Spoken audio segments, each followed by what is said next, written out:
Coach Gundy with us. Next up, the TCU Horned Frogs, and TCU coming off a win over Texas, 37-27.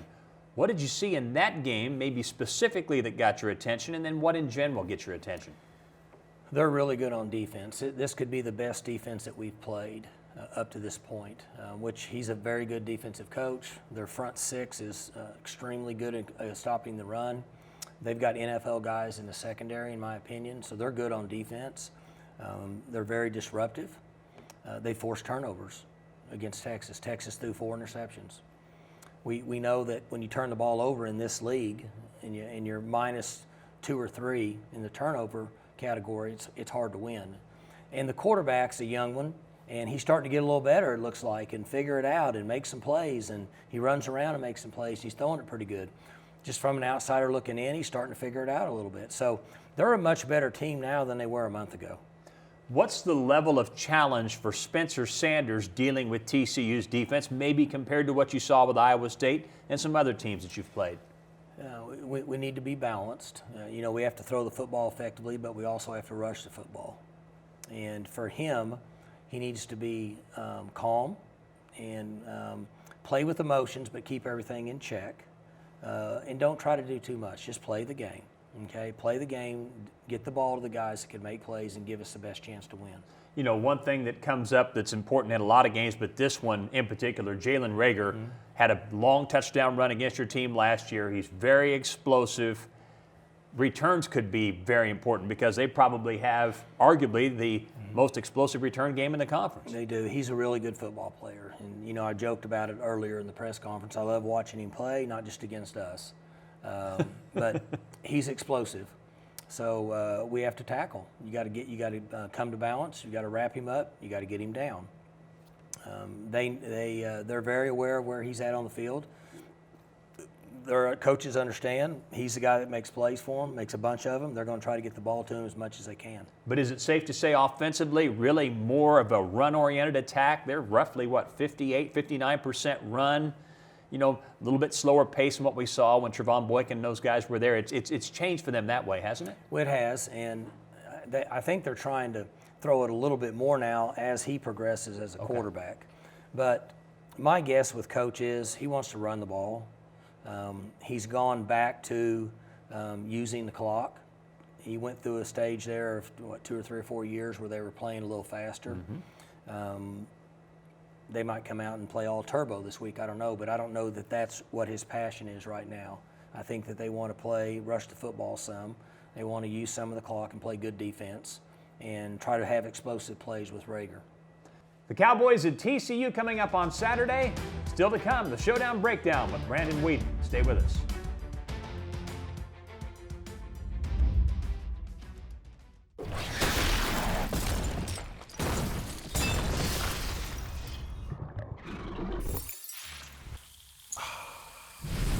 Whoa, that's crisp. Crisp taste, brewed with no corn syrup.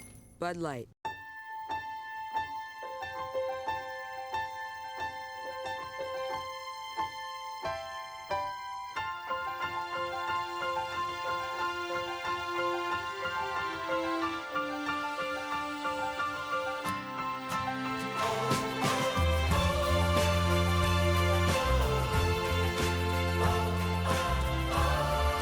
Living with joint pain.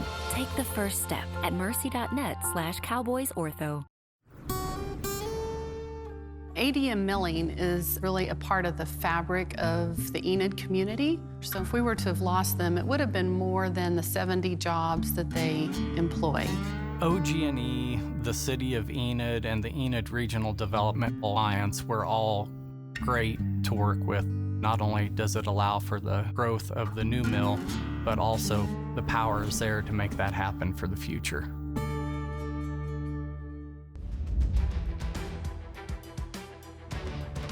Time now for the Showdown Breakdown with former Cowboy quarterback and former NFL signal caller Brandon Weeden. So what'd you see at Iowa State that you liked?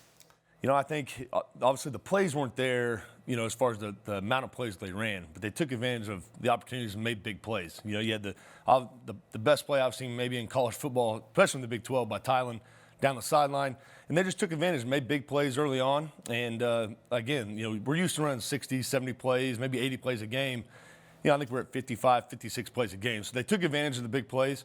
And then on defense, came up huge in the second half and got those 3 turnovers late and kind of closed the deal. Is there anything to be said for, in a close game, a game in which Oklahoma State led for much of the contest, just kind of letting it play out and not becoming impatient, if that makes sense, especially on offense? Absolutely. I think sometimes when you play these close games, from a quarterback's perspective, you're like, I know I got to make a play here eventually. I got to do this. So sometimes you can press, you can do too much, and you know, sometimes that'll bite you. So I think you just got to be patient, stick to the game plan, take what they give you, and then, you know, trust at the end of the game, you know, you're going to have at least one more point than those other guys. TCU beat Texas 37-27 last week, and that's a Cowboy opponent this week. They intercepted Sam Ehlinger 4 times. They have a reputation for great defense. What do you see? Why do you think they're so good? Their secondary are a bunch of ball hawks. I think, you know, the corners are really good players. They're athletic. They got good ball skills, but they just attack the football. I mean, all their secondary, the linebackers, they just always fly to the football. They're aggressive. You know, they like to hold, they like to pull and tug. Yeah. That's just what they do. That's their style of play. So, you know, from a receiver standpoint, you got to be physical. You got to push back. You got to, you know, it's your football. Go get it. But I think you still got to take chances. You're not going to get a bunch of big explosive plays over the top. They just don't allow a bunch of those.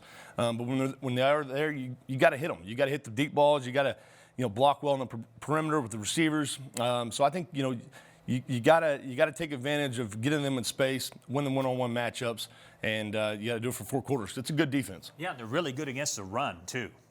They are. And, you know, there's so much movement, and they do so much stuff up front to kind of create some issues in the run game. You know, the assignments change.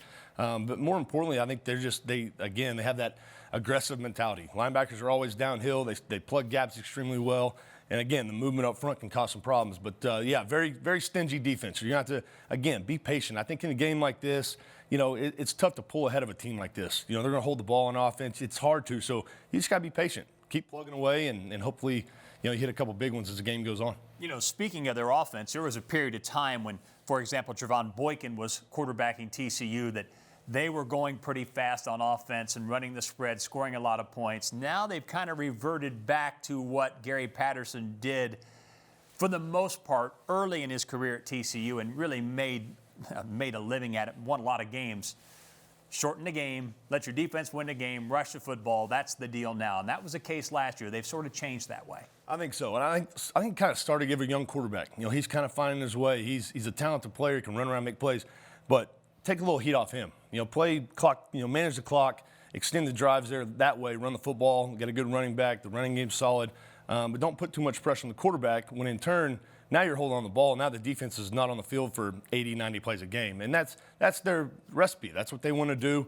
You know, again, they were explosive offense a few years back, but now they're kind of finding their way, and they play really good defense. So they're going to try to, again, keep in that 24, 28-point range, and then hopefully they can, you know, outdo you as the game goes on. A very compelling matchup, Oklahoma State and TCU. Keep in mind, Oklahoma State, one of the best rushing teams in the country, have the nation's leading rusher in Chuba Hubbard, against a TCU defense, one of the best in the nation stopping the run. Which wins? We'll find out Saturday at 2:30. Thanks for watching.